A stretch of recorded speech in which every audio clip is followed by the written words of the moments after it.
आपकी तरफ में एक सियासी सा सवाल या मजहबी समझ लें या सियासी समझ लें, मैं इसको थोड़ा सा बस पहलू बचा के सवाल को करना चाहता हूँ। मिसाल के तौर पे अगर सियासतदान बैठे हो ना, तो मैं उनको कहूँ कि जनाब आपका कायद करप्ट है, तो वो कहेंगे हमारा कायद करप्ट है। इसका जवाब ये नहीं देंगे कि वो करप्ट नहीं है, वो कहेंगे तुम्हारा कायद भी तो करप्ट है ना।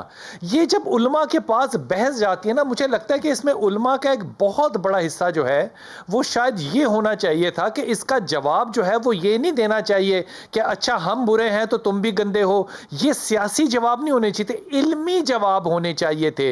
वो मिंबर की एक बहुत बड़ी कमजोरी जो है और अग्रेशन के साथ ये भी नहीं होना चाहिए था। इल्म जो है वो इंतहाई खुलूस के साथ होना चाहिए था। ये कमजोरियों का नाजायज फायदा तो नहीं उठाया जा रहा।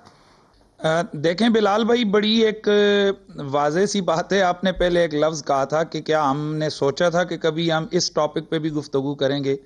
बिलाल भाई, हमने तो यह भी कभी नहीं सोचा था कि यहाँ पाकिस्तान में यजीद जिंदाबाद के नारे लगेंगे। हमने तो यह भी कभी नहीं सोचा था कि सैयदा कायनात जैसी वो हस्ती के यजीद जैसा बदबख्त भी जब उनका जिक्र आया तो उसने कहा उन पर मेरी माँ कुर्बान हो। यानी मौला अली पर उसने तनकीद की, हजरात हसनैन करीमैन पर उस बगैरत ने तनकीद की। यहाँ ये भी हमने सुना पाकिस्तान में कि यजीद जो था वो बरियो जिम्मा था, बड़ी बड़ी हस्तियों ने यह कहा है, ये भी हमने सुना है। जी जी जी, तो मैं ये अर्ज कर रहा हूँ कि देखें, हमने ये भी नहीं सुना था।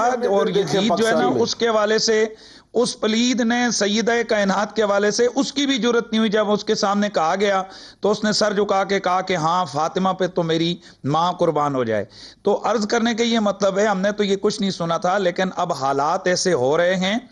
एक तो ये आप मुझसे ये सवाल अगर करते तो ये बहुत अच्छा होता कि आखिर ये कोई ना कोई तो सोच है, ऐसी सोच है ना कि जिसने जिस तरह वो ऑडियो में कह रहा है कि मैं शियों को एक्सपोज करूंगा, तो वो बुनियादी तौर पर वो सोच ये फैलाई गई है कि ये जो आइम्मा अहले बैत हैं ये शियों के इमाम है।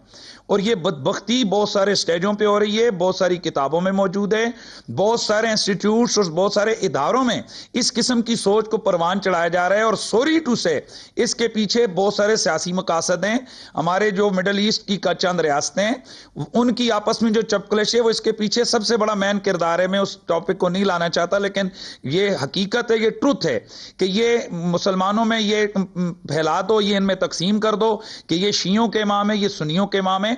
हालांकि जैसे आपने बताया है कि ये जितने आइमा मुहद्दिसीन हैं, आप इमाम बुखारी, इमाम मुस्लिम, तिरमिज़ी, इब्न माजा, ये जितने आइमा आपको देखें, इन आइम्मा का शजरा आप अगर आप ऊपर जाएं, इनके साजा की लिस्ट देखें तो ये सब शागिर्द बनते हैं इमाम आज़म अबू हनीफा के।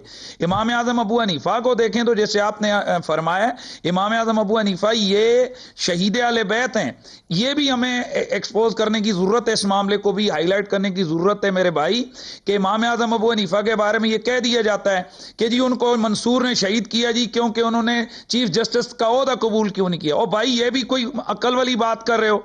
एक बंदा मुझे इसलिए कत्ल करे कि मैं चीफ जस्टिस नहीं बनना चाहता, और भाई काउंसलर के लिए लोग बंदे भड़का देते हैं, चीफ जस्टिस बनाया जा रहा है, वो बंदा कबूल क्यों नहीं कर रहा। ये बताओ लोगों को कि इमाम आज़म अबू हनीफा का फतवा ये था कि ये हुकूमत और ये जो इस वक्त इमामत की हकदारी है ये मंसूर पलीद के हक में नहीं है, ये इसका हकदार ही नहीं है। ये इमामत और ये जो इख्तिदार है इसके हकदार आले बैत अता रहे हैं। ये फतवा था इमाम आज़म अबू हनीफा का, जिसकी वजह से उनको शहीद किया गया। इमाम मालिक को देखें, इमाम शाफी को देखें, बड़ी ही आला किस्म की बात कर दी।